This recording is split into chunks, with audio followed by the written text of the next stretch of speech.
Minasan, ohayou gozaimasu. Watashi wa Yuzura desu. Oh, that's it. She's finally here. Sekiryu, the new Supercarrier of the Japanese tech tree, is finally here. So, just to clear that directly, just like the rest of the super ships, she will be available in auction at the start, with the minimum bet being 100 million credits. And it will be with 500 ships available throughout all 4 servers.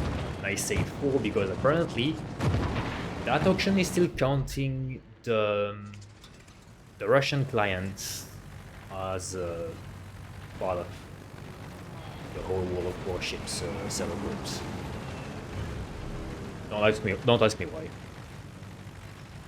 But in any case, yes, this ship is fucking nuts. So basically, compared to the Eagle or the United States, she doesn't lose any standard squadron compared to Aquarium. She retains the attack aircraft, the torpedo bombers, and the dive bombers. There is just a tiny little downside, which is that the standard squadrons aren't getting rocket-assisted takeoff for the few seconds of additional speed.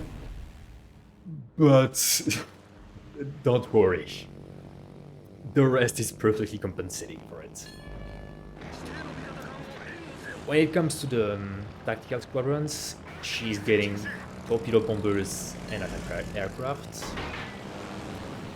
And the nice thing is that it's not like on the United States or the Eagle where they have fairly different attack patterns or even completely different ordnance. No, here it's... Well, for the tactical torpedo bombers, it's literally 2 standard attack runs but together. And you might think, yeah, but that means the reticle will be low, will be wider. Well, yes, but actually no. It's barely wider than the reticle of a standard squadron attack group. So you can just easily get 4 torpedoes on target for almost up to 30,000 damage. Which is pretty nuts. On battleships, if you are able to capitalize it, for example, you're getting a fire with the rockets, or flooding with the torpedo bombers, or even broken engine with the dive bombers, you can just directly combine it with your tactical torpedo bombers and just get a massive alpha drop on them, plus flooding, broken engines, whatever you think about. It is just ridiculous. When it comes to the tactical attack aircraft, yeah, it's just the same as the tactical torpedo bombers. They are dropping the same rockets as on the standard attack aircraft, but you are dropping it is 6 more rockets, and of course the planes are going at ludicrous speed. I think it's 350 knots when fully boosted. Might even be 360 plus, not sure anymore. And of course, these tactical attack aircraft are completely getting rid of the one true weakness that the standard attack aircraft had, which was, the fairly long machine gun phase you have on them, which was making it pretty difficult to get hits on destroyers. Well, now here, the rockets just drop pretty much instantly when you are when you are confirming the attack. By the way, I'm seeing it right now. Don't worry, it's just the same old bug as ever on replays for whatever reason. You quite often get the reticle of planes not shrinking correctly. I don't get why, but yeah, it's just a bug which is pretty much as old as the Severely work itself. But yeah, don't worry. Pretty much all the time I had my the reticle fully zoomed in, and there was also no torpedo drop that was where I was dropping way too late. Same thing. Whatever reason, it's displaying the limits of where you can drop torpedoes much further in front than it should be, so don't mind it too much. But yes, anyway, I was saying, yes, Sekiryu, it is just a tiny bit nuts. Just a tiny bit. Because, yes, for the rockets, you get rid of the one weakness she had. Come with the standard rockets, so you can drop destroyers quite easily with them. Now, of course, you will still need to remain at the cruising speed, because otherwise, you know, the planes are just so damn fast by the time you spot the destroyer, and it actually renders. Your planes are pretty much right on top of them, so it's not bad. Although you do have the nice advantage on tactical attack aircraft, they still have access to the fighter consumable, which is quite massive because, as you know, or you might not know, about to learn about it.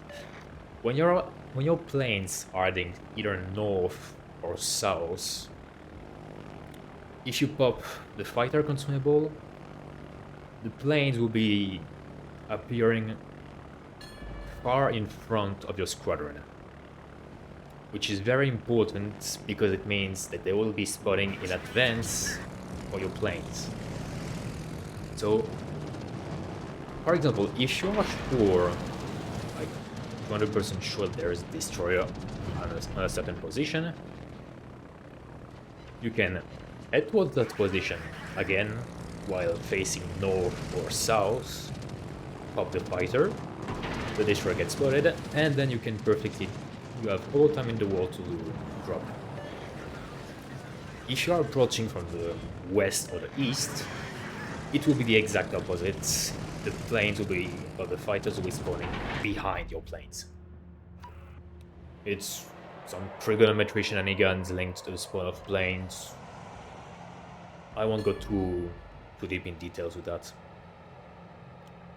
But yeah, it's always something really worth keeping in mind with carriers. Now, for the standard torpedo bombers, it is the exact same as the Alpha Koryu. So, you know, you have 12 planes in a single squadron with 6 attack groups, which is absolutely perfect when you have, for example, an isolated battleship. You can just chain drop the guy 4 times, or maybe even more, and the damage is just stacking up like crazy. Also, just like the rest of the Japanese carrier. Wait, actually? Actually, I think Kaga's standard repair consumable on our torpedo bombers. I have a doubt now. But yeah, anyway. Sekiryu does have an improved repair consumable on our torpedo bombers, which again is just massive because you have that highly reduced cooldown, which works perfectly with our cycling. Basically, you are attacking once with the torpedo bombers, you are using the repair consumable, You then use the rockets, the dive bombers, or any of the tactical squadron. And by the time that you return to using torpedo bombers, the repair is available again. Which is just super important because it just lets you strike pretty much for free, as it's out healing the DPS you are receiving. Even if it's from flak damage, well, unless it's like you're taking a whole lot of flak with defensive air, with a defensive AFI active. In that case, the healing percentage might not be enough. It depends. Although personally, now I actually switched to using enhanced aircraft armor on my carriers at tier 10 and Supercarriers. Because when you think about it, you're facing a lot of flak these days. Like, you keep seeing more and more ships with a high number of flak. Well, just to, for example, the Uchaka. This thing is spawning 12 flak with high damage. So, if you are unlucky and you are taking, and you don't have the possibility to dodge these, it's always nice to have some radius damage. So, yeah, honestly these days, I actually advise to switch to enhanced aircraft armor on the tier 10 and super ships. Which reminds me that I need to update that recommended build document we have on the official Discord.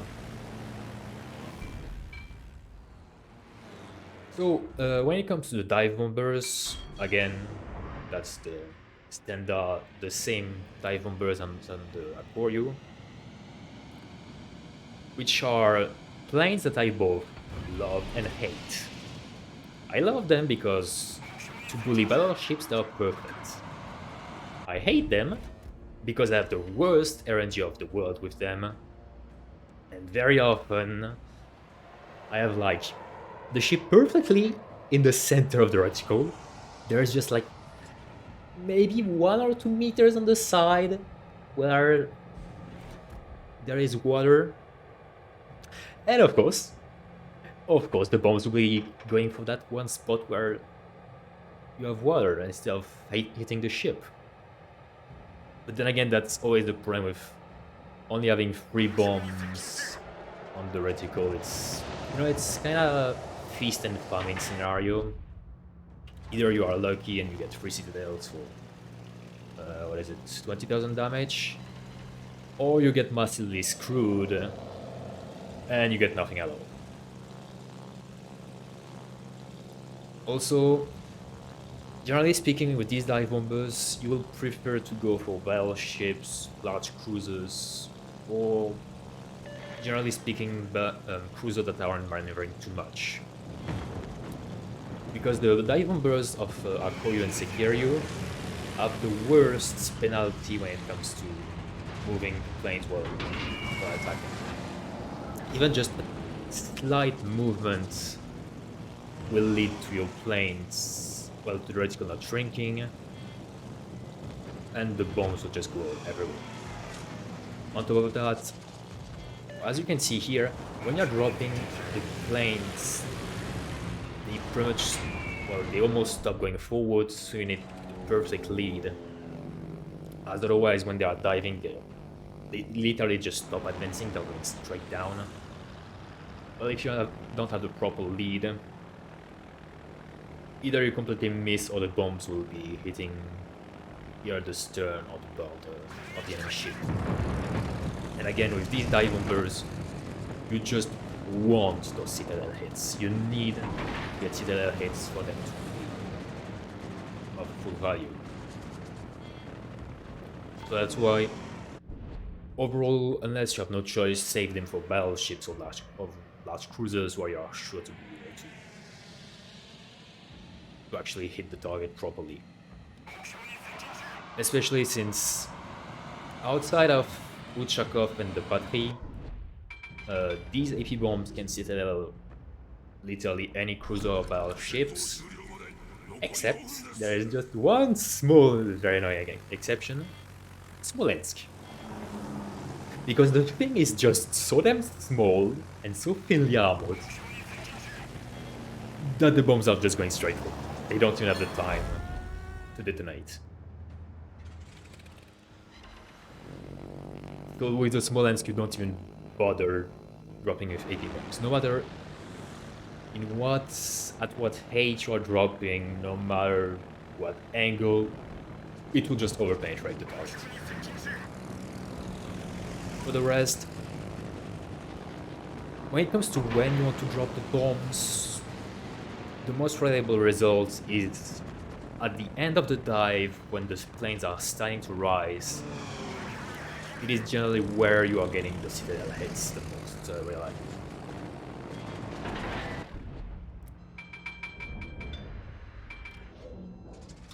But yeah, the whole...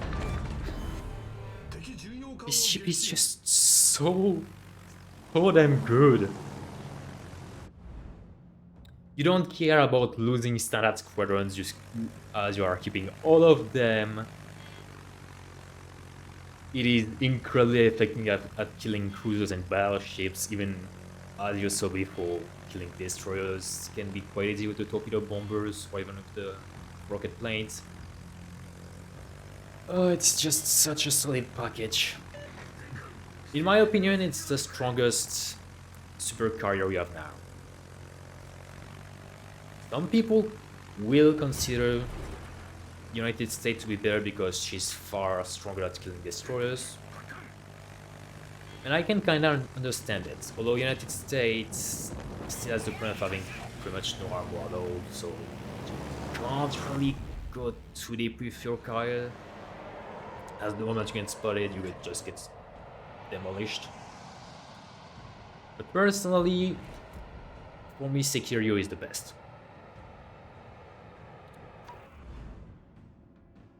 Oh yeah, one last thing I had to mention. Even the secondaries, not even joking, on this ship they are pretty damn good. Because you have 14 guns per side, and it's, Japanese 100mm secondaries, although you do have a longer reload. But yeah, if you get a destroyer on your side, guy might be taking quite a bit of damage.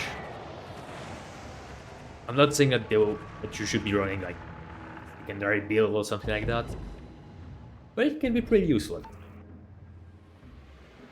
So anyway, if you have the credits for it, just dump everything on this ship. She's just 200% worth it. Oh god, it is a dream. It is a dream coming true.